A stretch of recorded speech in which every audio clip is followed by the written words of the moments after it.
বড়দের কথা, যে কোনো দিনই কাজ করতে পারলে নগদ যেই পুরস্কারের কথাটা চিন্তা করা।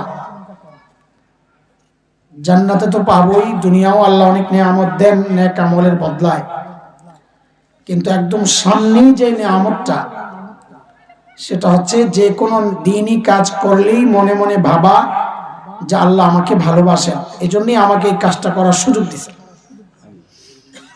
ঠিক উল্টাটাও এমন, যে কোনো গুনার কাজ করলে পরবর্তীতে দুনিয়াতেই মুসিবতে পড়ব, আখিরাতের আযাব তো আছেই, ওটা তো পরে।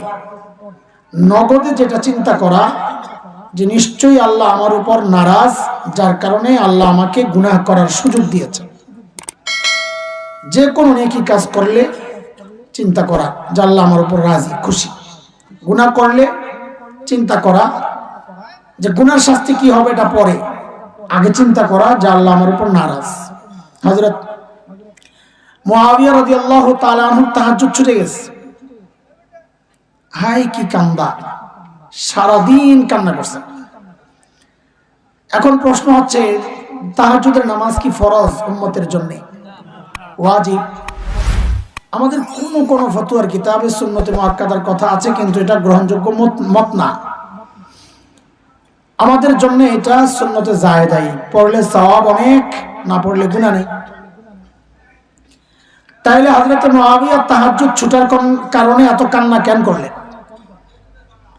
তো আমাদের মুহাক্কিক বুজুর্গরা বলেন যে হযরত মুআবিয়া তাহাজ্জুদ ছুটার কারণে কান্না করেন নাই, কান্না করছেন এই জন্যে যাহারে এমন না জানি কোন অপরাধ করে ফেলেছি যে আল্লাহ তাহাজ্জুদের মতো এমন বরকতময় সময়ে আমাকে আল্লাহর কাছ থেকে দূরে সরায় রাখছে। কান্নার কারণ হলো এটা। এই জন্য হযরত হাফিজ হুজুর রাহমাতুল্লাহ আলাইহি বলতেন, অনেকে নামাজ না পড়ার অজুহাত দেখায়। কি অজুহাত?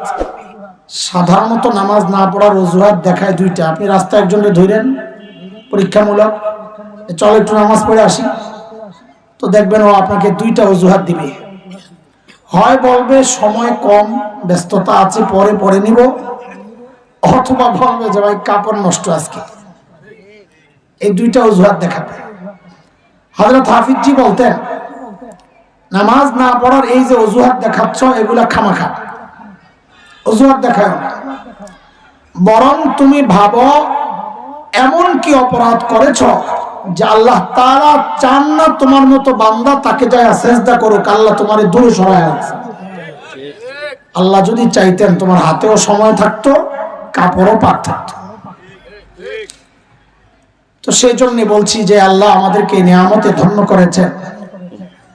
এত বাধা, দ্বীনের বিরুদ্ধে এত চক্রান্ত, এত কিছুর পরেও আল্লাহ আমাদেরকে এই ঠান্ডা বাতাসের মধ্যে, এই শীতে হালকা বসে বসে লম্বা সময় দ্বীনের কথাগুলো বলার, শোনার যে তৌফিক দিয়েছেন, এটা আল্লাহর পক্ষ থেকে আমাদের জন্য অনেক বড় নিয়ামত। নিয়ামত পায়া শুকরিয়া আদায় করতে হয়, সেজন্য আমরা দিল থেকে উচ্চারণ করি কালিমাতুশ শুকর, আলহামদুলিল্লাহ।